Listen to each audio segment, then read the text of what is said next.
میگویند که مهم نیست تو وقت خود را با کی و کجا میگذرانی. شوخی میکنی و یا میخندی، اما اساسش این است که وقتی چشمانت را میپوشی کی را فکر میکنی؟ آنی که اولین شده تو فکرت میآید همانی است که تو در حقیقت دوستش میداری. ترانه بخشیده می شود به شاعره.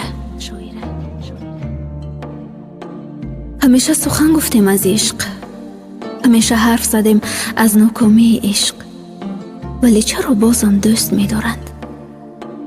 چرا بازم به وعده های دروغ باور می کنند؟ جوانی سرگذشت خود را با خستگی برایم قصه کرد.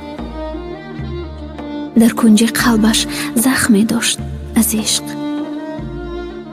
در چشمانش اشک‌های پنهانی داشت از درد عشق و گفت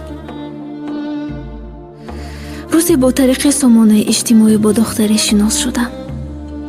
او ورزشگر بود، صاحب مدال و چندین جایزه ها. نمیدانم، در اول شاید فقط از روی هوس و احترام خواستم با او شناس شوم، اما بالاخره خود به خبر دوستش داشتم. در خارجه بود. وقتی به وطن برگشت با دست گل خواستم پیشوازش گیرم، اما امکان نشد. رفتم ولی در نزد اهل عائله‌اش نخواستم او را به او برو کنم. از طرف دیگر دستانم می لرزید که با او واخورم. من همانجا فهمیدم که عاشقش گشتم، فقط با یک دیدن. با همین از نزدیک آهسته آهسته صحبتی، اما نمیدانم، شاید پول و ثروتم رو برایش نشانه دادم و خود رو شخصی عادی گرفتم که تا آخر با من نماند. گرچه ما بارها و بارها واخوری میکردیم، شب و روز صحبت تلفنی داشتیم، با هم عادت کرده بودیم. عزیزم، تو از من جدا شدی بدون هیچ دلیلی، ولی هنوزم نشناختی من کی بودم و برای تو به چه کارهای قادر بودم. مدامی که جدا شدن میخواستی، چرا با من بازی کردی؟ چرا در باور من در اومدی؟ چرا تو قلبم برای همیشه مسکن کردی؟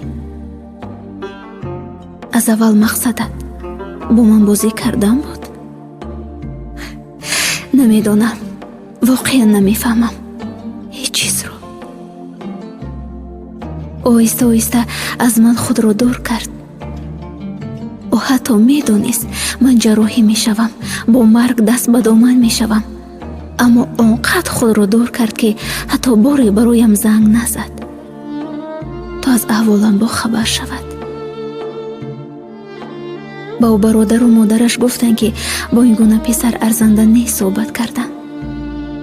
ای دنیا، اما رو با زهر اسیر خود کرده ای. من دوست نمی داشتم در نزد ثروت و دارایی خود را تعریف و توصیف کنم. من فقط می خواستم عشقم را هدیه‌ات سازم که آن را قبول نکردی. ولی فراموش نکن، عشق با پول خرید و فروخته نمی شود. من امکان داشتم به تو هم محبت، هم خوشبختی و هم دارایی را هدیه کنم، ولی تو ارزنده‌اش نمی گشتی. چه خوب شد که این رو فهمیدم.